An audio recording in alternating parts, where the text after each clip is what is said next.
Hello everyone. हाँ जी, हमारी unit continue चल रही थी P block elements.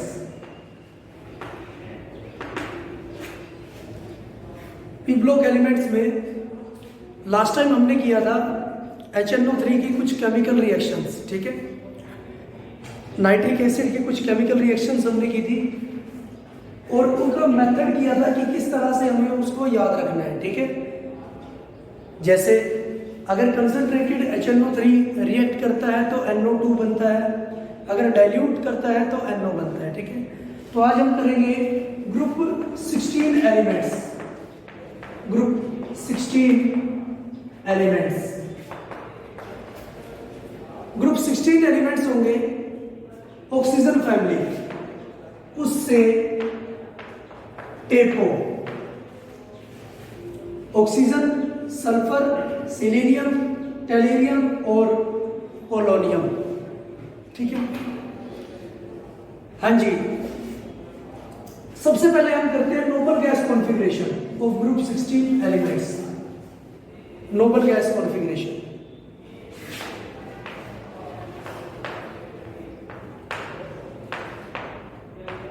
Noble gas configuration. सबसे पहले नोबल गैसेस लिखते हैं, हीना, नीना और करीना, जीते रहना। 1 2 3 4 5 6। हाँ जी, 2 होगा, 8 का डिफरेंस होगा, 10 होगा इसका एटॉमिक नंबर। 8 का डिफरेंस 18, 36, 18 का डिफरेंस 54, 32 का डिफरेंस और ये बना 86 एटॉमिक नंबर। यहाँ 8 का डिफरेंस है तो इसका मतलब sp हाइब्रिडाइजेशन है। 8 का डिफरेंस है तो sp हाइब्रिडाइजेशन है। 18 का है तो sp_d और 32 का डिफरेंस है तो sp_df। नेक्स्ट वो बोलता है हमें एक सीरीज लिखनी है। सबसे पहले तो NS, राइट में NP,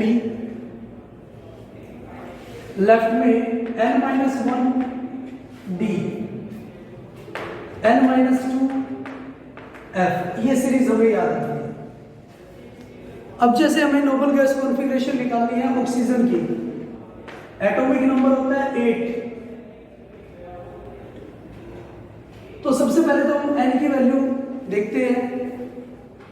जो 8 है वो 2 और 10 के बीच लाई करता है, तो 2 तक तो जो n की वैल्यू है वो 1 है। 2 से आगे जो n की वैल्यू होगी वो होगी 2। n = 2, n = 2, ठीक है। तो मैं लिखूंगा हीलियम, 2 इलेक्ट्रॉन तो हीलियम के पास चले गए, तो बचे कितने? 6 इलेक्ट्रॉन इसके पास बचे। हाँ जी, n = 2 है तो सबसे पहले पुट करता हूं s ऑर्बिटल में, 2s2, इलेक्ट्रॉन बचे 4, 2s को दे दिए मैंने, इलेक्ट्रॉन बचते हैं 4। इसमें s और p ऑर्बिटल इंट्रोड्यूस होती है, s और p ऑर्बिटल इंट्रोड्यूस होती है, ठीक है। s में मैंने इलेक्ट्रॉन पुट कर दिए, अब मैं इलेक्ट्रॉन पुट करूंगा p में, तो 2p4, क्योंकि p में आ सकते हैं 1 to 6 इलेक्ट्रॉन, ठीक है। तो इसकी जो इलेक्ट्रॉनिक कॉन्फ़िगरेशन आई है वो आई है helium 2s2 2p4, clear? 2s2 2p4। इसी तरह से सल्फर की अगर मैं इलेक्ट्रॉनिक कॉन्फ़िगरेशन देखता हूं, सल्फर होता है 16 लाई करेगा नियोन और आर्गन के बीच।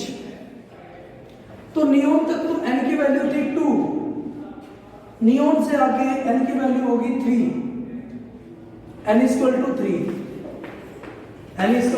तो मैं लिख सकता हूं नियोन 16 इलेक्ट्रॉन है, 10 इलेक्ट्रॉन तो नियोन के लिए हो गए, बचे 6 इलेक्ट्रॉन। सबसे पहले इलेक्ट्रॉन पुट करते हैं हम S में, तो ये आया मेरे पास 3s2। इलेक्ट्रॉन बचे 4, इलेक्ट्रॉन बचते हैं 4। हाँ जी, S और P ऑर्बिटल इसमें इंट्रोड्यूस होती है, S और P ऑर्बिटल इंट्रोड्यूस होती है।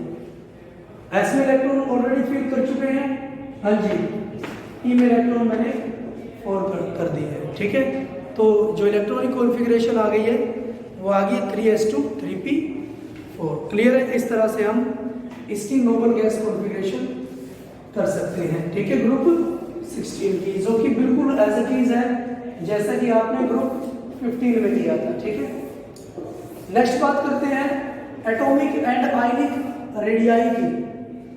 Atomic and ionic radii, atomic and ionic radii.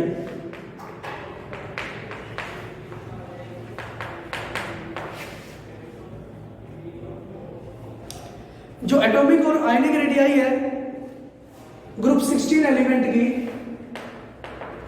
वो लेसर होती है ग्रुप 15 एलिमेंट से, ठीक है। एटॉमिक और आयनिक रेडियाई ग्रुप 16 की कम होती है ग्रुप 15 से, ठीक है।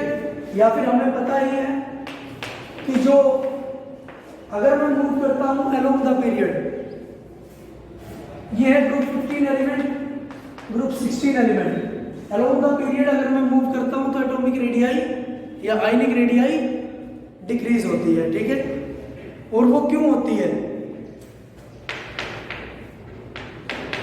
Z effective equal to Z minus sigma.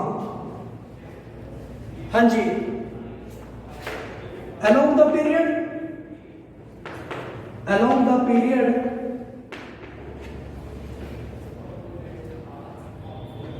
Atomic number increase होता है, atomic number increases. Atomic number increase होता है तो इसका मतलब न्यूक्लियर चार्ज भी इंक्रीज होगा, मींस जेड की वैल्यू इंक्रीज होगी। न्यूक्लियर चार्ज, न्यूक्लियर चार्ज या फिर जेड इंक्रीज होगा। और अगर न्यूक्लियर चार्ज इंक्रीज होगा तो जेड इफेक्टिव भी क्या होगा? इंक्रीज होगा, ज्यादा होगा। तो मैं लिख सकता हूं effective nuclear charge, effective nuclear charge या Z effective, Z effective increases. Effective nuclear charge increase होगा तो इसका मतलब attraction between the electron and nucleus increase होगी, attraction between the electrons and nucleus increase होगी, ठीक है। और अगर अट्रैक्शन इंक्रीज होगी तो इसका मतलब साइज कम हो जाएगा, साइज डिक्रीज हो जाएगा। क्लियर है? अगर अट्रैक्शन इंक्रीज होगी तो साइज डिक्रीज हो जाएगा, ठीक है। लेकिन डाउन द ग्रुप की अगर मैं बात करता हूं, डाउन द ग्रुप की अगर मैं बात करता हूं, down the group number of energy shells तो क्या होंगी? इंक्रीज होगी। Number of energy shells, energy shells increase होगी। और number of energy shells increase होगी तो साइज इंक्रीज हो जाएगा, साइज इंक्रीज होगा। क्लियर? तो इसका मतलब मैं बोल सकता हूं कि ग्रुप 15 की एटॉमिक रेडियाई या आयनिक रेडियाई ज्यादा होती है ग्रुप 16 से, but down the group energy shells बढ़ती है ग्रुप 16 की, और इसीलिए एटॉमिक और आयनिक रेडियाई भी बढ़ जाएगी। क्लियर? हाँ जी। नेक्स्ट बात करते हैं हम आयनाइजेशन एंथैल्पी। आयनाइजेशन एंथैल्पी होता है the energy required to remove the outermost electron, कितनी एनर्जी की हमें रिक्वायरमेंट पड़ती है आउटर मोस्ट इलेक्ट्रॉन को रिमूव करने के लिए, ठीक है। आयोनाइजेशन एंथैल्पी, आयोनाइजेशन एंथैल्पी, हाँ जी। वैसे तो हमें पता है कि अगर साइज कम होता है तो आयोनाइजेशन एंथैल्पी ज्यादा हो जाती है, लेकिन जो ग्रुप 15 है उसकी आयोनाइजेशन एंथैल्पी ज्यादा होती है ग्रुप 16 से। ग्रुप 16 से आयोनाइजेशन एंथैल्पी ग्रुप 15 की ज्यादा होती है, ठीक है। इसको कैसे हम एक्सप्लेन कर सकते हैं? हाँ जी, जैसे ग्रुप 15 एलिमेंट है नाइट्रोजन, नाइट्रोजन होता है 2s2 2p3, 2s2 2p3, 2s2 2p3, और जो है ऑक्सीजन, ऑक्सीजन होता है 2s2 2p4, जो कि ग्रुप 16 एलिमेंट है। 2s2 2p4, हाँ जी। क्योंकि ग्रुप 15 एलिमेंट्स की जो इलेक्ट्रॉनिक कॉन्फ़िगरेशन है वो स्टेबल है, और स्टेबल क्यों है? Due to half filled, due to half filled orbital, half filled p orbital, half filled p orbital present है, और इसकी जो इलेक्ट्रॉनिक कॉन्फ़िगरेशन है वो है स्टेबल। तो इलेक्ट्रॉन को निकालने के लिए बहुत ज्यादा एनर्जी की रिक्वायरमेंट होगी, जरूरत होगी, ठीक है। बट इसमें कोई भी स्टेबिलिटी नहीं है, और ये हाफ फील्ड ऑर्बिटल स्टेबल क्यों है? ड्यू टू सिमेट्री, ठीक है, क्योंकि इसके अंदर सिमेट्री प्रेजेंट होती है। हाफ फील्ड और फुली फील्ड ऑर्बिटल के बीच अंदर सिमेट्री प्रेजेंट होती है, इसलिए वो स्टेबल होती है। तो इसका मतलब हम बोल सकते हैं कि जो फर्स्ट आयनाइजेशन एंथैल्पी है, जो फर्स्ट इलेक्ट्रॉन मैं निकालता हूं वो नाइट्रोजन की या ग्रुप 15 एलिमेंट की ज्यादा होती है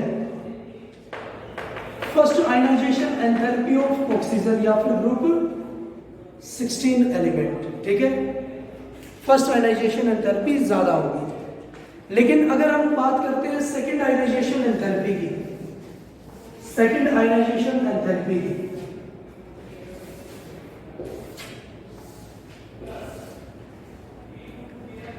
हाँ जी, second ionization enthalpy means nitrogen से एक इलेक्ट्रॉन निकल चुका है, तो इलेक्ट्रॉनिक जो इसकी कॉन्फ़िगरेशन बची है वो है 2s2 2p2, 2s2 2p2, और ऑक्सीजन की जो इलेक्ट्रॉनिक कॉन्फ़िगरेशन आएगी वो होगी 2s2 2p3, 2s2 2p3। लेकिन अब सिमेट्री के कारण या हाफ फील्ड ऑर्बिटल के कारण ऑक्सीजन स्टेबल है, ग्रुप 16 एलिमेंट स्टेबल है। तो इसका मतलब हम क्या बोल सकते हैं कि जो आयनाइजेशन एंथैल्पी है या सेकंड आयनाइजेशन एंथैल्पी है, सेकंड आयनाइजेशन एंथैल्पी है वो ऑक्सीजन की ज्यादा होगी नाइट्रोजन से, या फिर ग्रुप 16 की ज्यादा होती है ग्रुप 15 से, सेकंड आयनाइजेशन एंथैल्पी। क्लियर? तो इलेक्ट्रॉनिक कॉन्फ़िगरेशन के क्रम में हम इसको एक्सप्लेन कर सकते हैं आयनाइजेशन एंथैल्पी को, ठीक है। लेकिन अगर मैं बात करता हूं डाउन द ग्रुप की, ग्रुप 16 में डाउन द ग्रुप की बात करता हूं तो आयनाइजेशन एंथैल्पी डिक्रीज होती है। क्यों? Down the group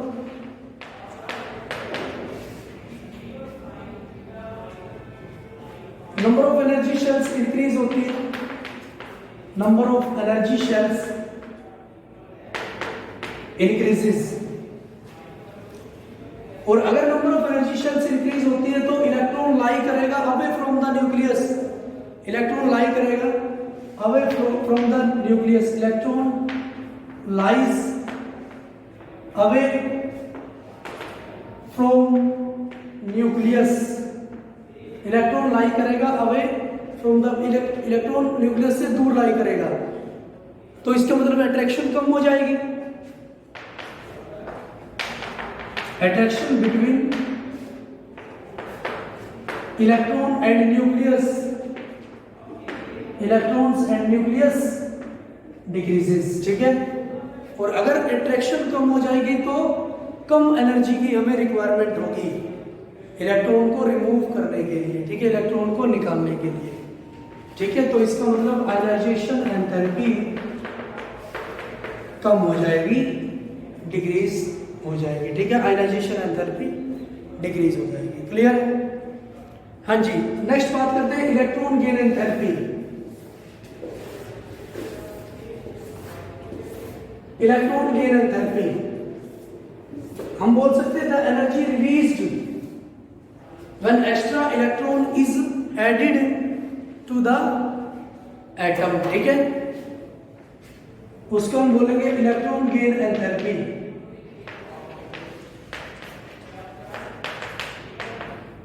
gain enthalpy, और इसको मेजर करते हैं tendency to gain the electron. Tendency to gain the electron कि एक एटम कितनी टेंडेंसी होगी इलेक्ट्रॉन को गेन करने की. ठीक है, ठीक है, ग्रुप 16 एलिमेंट है, उसके पास 6 इलेक्ट्रॉन प्रेजेंट होते हैं आउटर मोस्ट सेल में, तो उसको 2 इलेक्ट्रॉन की नीड पड़ती है टू कंप्लीट दियर ऑक्टेट. ठीक है, 6 इलेक्ट्रॉन होते हैं, लेकिन जो ग्रुप 15 एलिमेंट है, ग्रुप 15 एलिमेंट है, उसकी जो आउटर मोस्ट सेल है उसमें 5 इलेक्ट्रॉन प्रेजेंट होते हैं और उसको 3 इलेक्ट्रॉन की जरूरत पड़ती है. Need 3 electron to complete their octet. ठीक है, ऑक्टेट को कंप्लीट करने के लिए 3 इलेक्ट्रॉन की जरूरत पड़ती है. ठीक है, हाँ जी, लेकिन जो ऑक्सीजन है वो ज्यादा इलेक्ट्रोनेगेटिव होता है नाइट्रोजन से, और उसका साइज भी क्या होता है, स्मॉल होता है नाइट्रोजन से. तो इसका मतलब ऑक्सीजन की इलेक्ट्रॉन गेन एंथैल्पी ज्यादा होती है नाइट्रोजन से. ठीक है, तो मैं लिख सकता हूं ड्यू टू हायर इलेक्ट्रोनेगेटिविटी